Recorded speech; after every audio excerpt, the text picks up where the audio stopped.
ევანგელისტური ეკლესია ერთადერთი სამლოცველო სახლის დაკარგვის წინაშე დგას. იმ სამლოცველოსი, რომელიც შემოწირულობების დახმარებით 5 წლის განმავლობაში შენდებოდა. საქმე ევანგელისტური ეკლესიის პასტორის ზალტყეშელაშვილის წინააღმდეგ სასამართლოში შეტანილ სარჩელს ეხება. ეკლესიის პოზიციებს არასამთავრობო ორგანიზაცია ტოლერანტობისა და მრავალფეროვნების ინსტიტუტის იურისტები იცავენ, რომლებიც ამბობენ, რომ ბრალდების მხარის მტკიცებულებებს გაყალბებული დოკუმენტები ახლავს და შესაძლოა ამის უკან რელიგიათა სახელმწიფო სააგენტო დგას. ფალსიფიცირებული დავალების ხელშეკრულებები.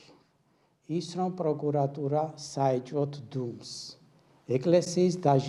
ეკლესიისათვის დაჟინებული მოთხოვნა, რომ მან მიიღოს სახელმწიფო რეგისტრაცია, ჩვენ გვიჩენს საფუძვლიან ეჭვს, რომ ჩვენს წინააღმდეგ წარმოებული კამპანიის უკან დგას ადამიანები და ორგანიზაციები, რომელთაც სურთ, რომ შეზღუდონ ჩვენი ეკლესიის თავისუფლება, გააკონტროლოს ის და რაღაც არტახებში მოაქციოს. დიახ, ეჭვი იმასთან დაკავშირებით, რომ ამ ეკლესიის წინააღმდეგ და ამ ეკლესიის ხმის ჩასახშობად შესაძლებელია გარკვეული ინტერესები გააჩნდეს სახელმწიფოს ჩვენთვის ცნობილი ფაქტია და ვარაუდობთ, რომ ამგვარი გადაწყვეტილებები, მათ შორის გადაწყვეტილებები, სადაც მაგალითისთვის სასამართლომ უარი გითხრა დედანი დოკუმენტის, რომლის საფუძველზეც გადაწყვეტილება მიიღეს ხელშეკრულების წარმოდგენაზე, რათა ჩვენ ექსპერტიზა ჩაგვიტარებინა და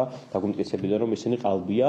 დედანი დოკუმენტის წარმოდგენაზეც კი უარი გითხრა. ეს საქმე არის პრეცედენტი, რა რეჟიმზე გადადის სახელმწიფო და რა ელოდება ნებისმიერ რელიგიურ ორგანიზაციას სახელმწიფოს მხრიდან, თუ კი ეს აქტი, რომელიც ახლა რომლის მომსწრენიც ვარ, შედგა და ამ ეკლესიას წაართვეს საკუთრება.